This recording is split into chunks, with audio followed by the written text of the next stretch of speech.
dad fly this, and his dad actually bought this plane 3 months after Bobby was born. Tell me a little bit about the technique he's going to be using out there. Is he going to lock the brakes, bring the power up, and go, or what do you expect? That's going to be all pretty similar. They'll bring him up to the line. He'll lock the brakes, run up the engines. You'll see him go forward, and then generally they'll all pull full flaps and rotate all at the same time to get the maximum takeoff, or I'm sorry, the minimum takeoff. And yeah, there he's bringing the tail up. Whoa, ladies and gentlemen, was that a short takeoff or what? Less than, what, 200 feet? Oh, they should be, yes, they should be less than 200. Power up on the top. Maybe the more competitive ones are going to be 50 to 75. That is Bob Barrows in a Bearhawk, their light support model. Now this 58 horsepower or gross weight, that's a little different than your normal competition, isn't it?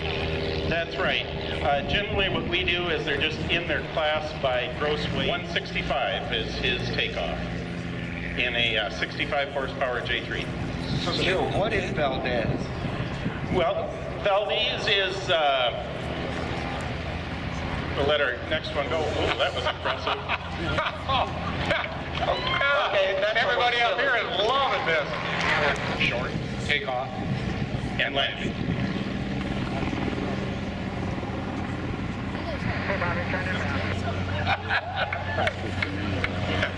Doug Wilson there. In Valdez, one thing we like, we're of course at sea level, and we have generally a pretty steady 6, 8, 10 knot sea breeze, and it's very steady, so that's why they like it. That was 74 feet, they said, that he took off in, Doug Wilson. You know, Joe, it's funny, we see all these high-performance airplanes out here doing all flip-flops and everything, but to see this kind of performance is crazy. Yeah. It's 53 feet for Ed Doyle. Do you want to watch Frank's hand? Okay, this next airplane up there looks like somebody forgot to finish it. Frank has won Valdez the last 2 years. Great story about this that we'll have to get in. Keep a close eye on this, ladies and gentlemen.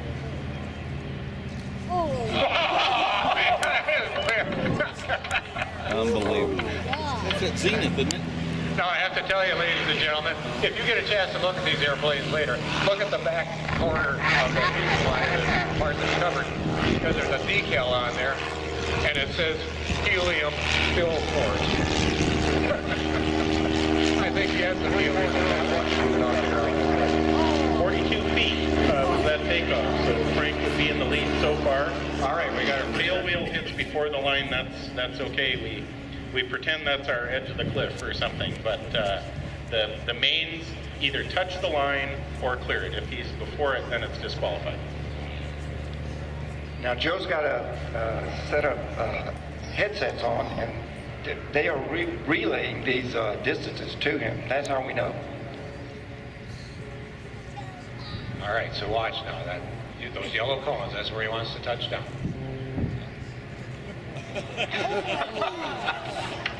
Well, that's not much more than 50.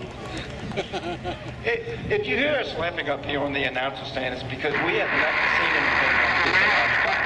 That's absolutely right, Larry. This is something unique. We love everything we've seen today, but this is entertaining.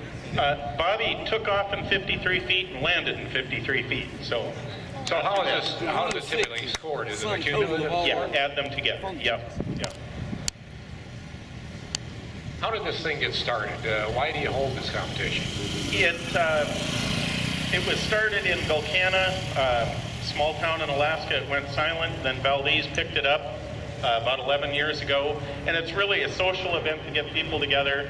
And then, boy, that was nice too. And get people out in the spring, get the pilots together. We should get new pilots, old pilots all together to share technique and learn how to do this safely. Second weekend of May. Generally, that's a real good window for weather in Valdez, and So that's when we hold it, always the second weekend. It's the 9th, 10th, and 11th, I believe, is the weekend. It's about 150 miles east of Anchorage, maybe the most spectacular spot in Alaska.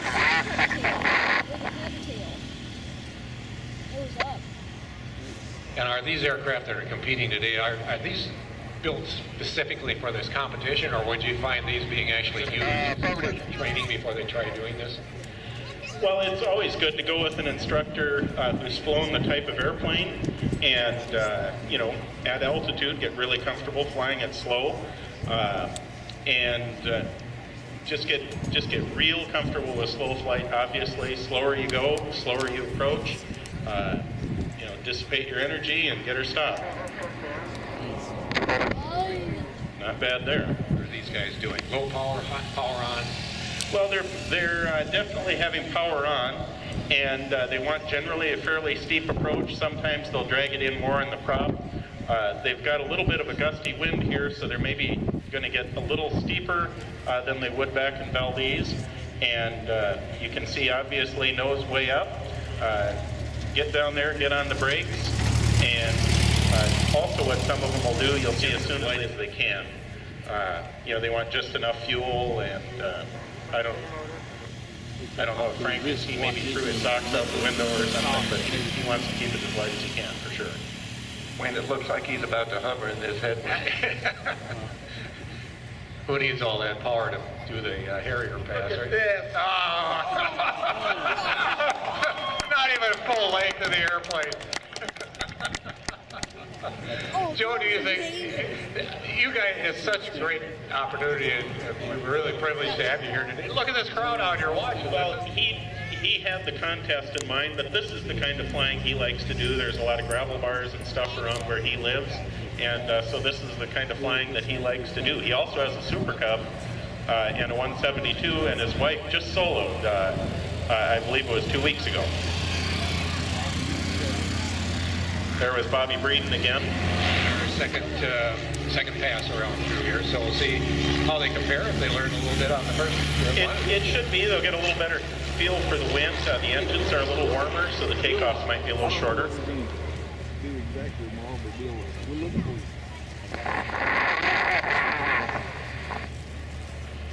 How many? Yeah, 40 feet was that takeoff. So for a regular Super Cub, that's awesome. Bobby hits one. I suspect he's been flying a little bit before, a few hours. Yeah. So on that first one, his first takeoff, we had, what is it? 53, and he improved it to 40 on the second run. Yeah. Good first. There's Chris Neeson in the J3. That's a 65 horse J3. Dennis Wittenberg getting ready to go again. This has nitrous oxide. This is an experiment. Now, he had a 143-foot takeoff roll on his initial flight. I think he did a lot better on that one.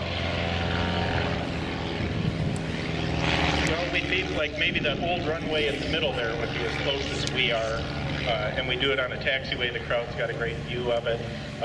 We get maybe 2,500 people there, which is a fantastic turnout. I think we topped that today. Yeah. And it's won 3 years flying the silver experimental Super Cub down here. He had won the Valdez event 3 years before.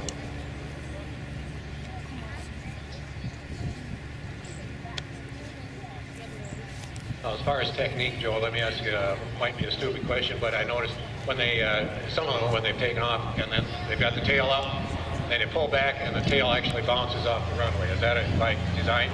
Well, hopefully the tail doesn't. First competition. Right now.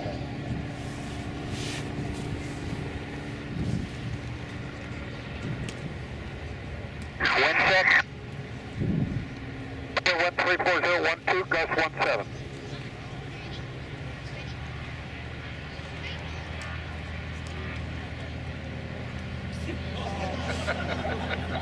I had to be flying at 20.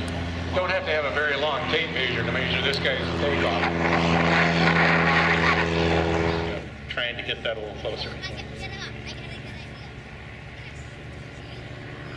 An incredible feel for the wind. Really, really spectacular. Oh, scratch.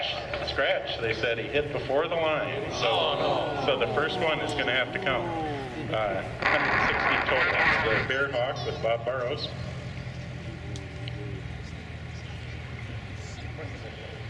And Bob has no flaps. Also, that J3 would have no flaps, so that's a little harder for him to get slower. They would slip to come down or to slow down.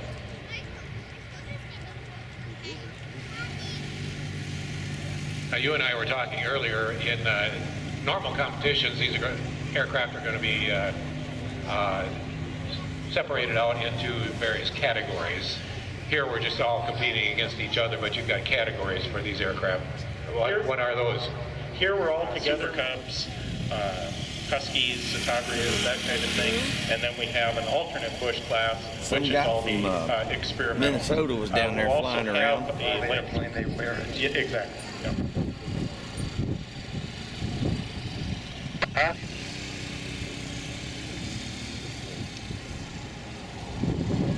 Vendor booths. There's something pretty interesting happening here at the end of these air shows.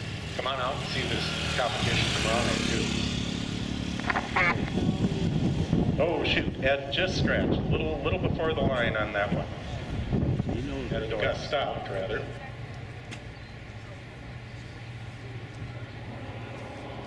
Be fun to have a radar gun on these guys. Or maybe just walk beside them. I don't know.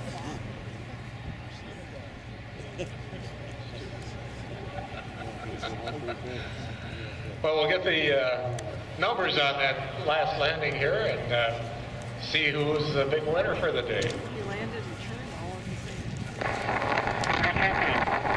of the Okay, 42 feet on that is his first was a takeoff of 42 and a landing of 22, so that's going to win that for 64 total feet.